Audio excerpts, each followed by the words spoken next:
حیض کسے کہتے ہیں؟ عورت کے اگلے مقام سے عادتاً جو خون نکلتا ہے وہ خون نہ کسی بیماری کی وجہ سے ہو نہ ہی بچے کی پیدائش کی وجہ سے ہو، وہ خون حیض کہلاتا ہے۔ اچھا، حیض ہے کیا؟ عورت کے جسم میں قدرتی طور پر کچھ زائد خون پیدا ہوتا ہے، وہ زائد خون حیض کا خون کہلاتا ہے، اور یہ وقت مقررہ میں عورت کے جسم سے خارج ہوتا ہے۔ اب اس خون کے پیدا ہونے کی وجہ کیا ہے؟ یہ عورت کے جسم میں ہی کیوں زیادہ پیدا ہوتا ہے، مرد کے جسم میں کیوں نہیں ہوتا؟ اس کی حکمت یہ بیان کی جاتی ہے کہ جب عورت حاملہ ہوتی ہے تو وہ جو حیض کا خون ہوتا ہے وہ بچے کی خوراک بنتا ہے۔ وہ کس طرح؟ کہ جب بچہ پیدا ہوتا ہے تو ہم اس کی ناف میں دیکھتے ہیں ایک چھوٹی سی وین ہوتی ہے، اس وین کے ذریعے سے وہ خون بچے کی خوراک بنتا ہے اور بچہ نشو و نما پاتا ہے۔ اگر ایسا نہ ہو، عورت کے جسم سے ہی خون جائے تو عورت کمزور ہو جائے گی اور اس کی جان پر بن جائے گی۔ اسی وجہ سے اللہ تعالیٰ نے عورت کے جسم میں یہ ایک زائد خون جو بچے کی خوراک کا ذریعہ بن رہا ہے ایک نعمت کے طور پر رکھا ہے۔ اچھا، اور یہ تین اصطلاحیں ہیں: حیض، نفاس اور استحاضہ۔ حیض کی تعریف آپ نے جان لی، یہ ہوتا کیا ہے، اس کی حکمت کیا ہے۔ استحاضہ کیا ہے اور نفاس کیا ہے؟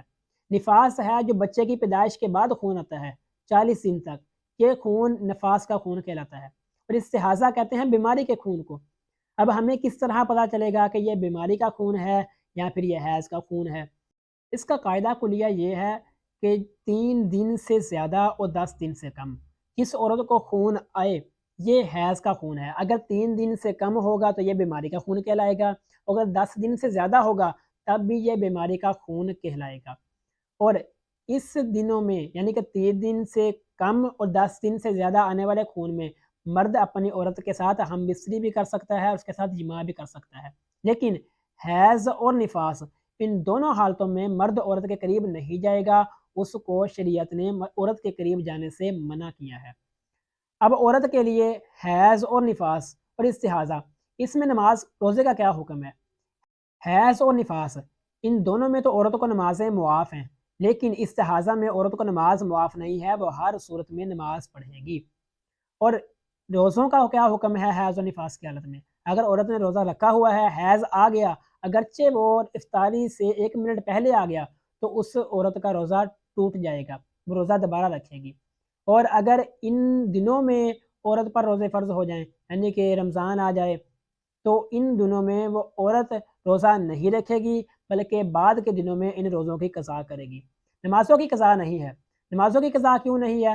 کیونکہ جو نمازیں ہیں وہ ایک دن میں 5 ہیں، اگر وہ 3 دن بھی عورتوں کو حیض آتا ہے تو 15 نمازیں بن جاتی ہیں، اور 1 منتھ کے بعد پھر حیض آ گیا، پھر اس طرح یہ نمازیں جو ہیں ملٹیپل ہوتے ہوتے زیادہ ہو جائیں گی، عورت کے لیے دشواری ہوگی۔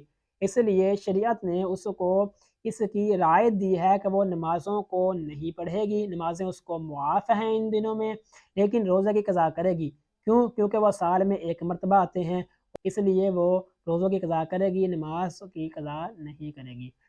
اور حیض اور نفاس کے درمیان 15 دن کا فاصلہ ہونا ضروری ہے، یعنی کہ جب حیض آیا تو اس کے بعد 15 دن باقی کے ہوں گے، پھر حیض آئے گا، یہ 15 دن کا فاصلہ ہونا ضروری ہے۔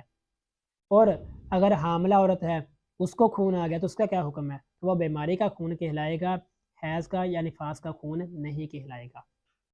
اچھا، حیض شروع کب ہوتا ہے؟ حیض جو ہے یہ 9 برس کی جو عورت ہوتی ہے اس کو ہوتا ہے، اور 55 سال سے جو زیادہ عورت ہوتی ہے اس کو نہیں آتا، یعنی کہ اس کی جو عمر ہے وہ 9 سال سے لے کر 55 سال تک ہے۔ ہاں، اگر 55 سال کی بعد والی عورت کو بھی حیض آئے، اگر اس کا رنگ پہلے جس طرح حیض آتا تھا اس طرح کا ہے تو وہ حیض کہلائے گا، ورنہ حیض نہیں کہلائے گا۔ عورت حیض والی کب کہلائے گی؟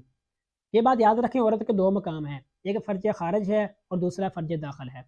اگر خون فرج داخل کے اندر ہی ہے، فرج خارج میں نہیں آیا، تو عورت حیض و نفاس والی نہیں کہلائے گی بلکہ وہ نمازیں بھی پڑھے گی اور روزے بھی رکھے گی۔ اگر خون فرج خارج میں آ گیا ہے تو پھر وہ حیض والی کہلائے گی، پھر نماز اور روزے نہیں رکھے گی۔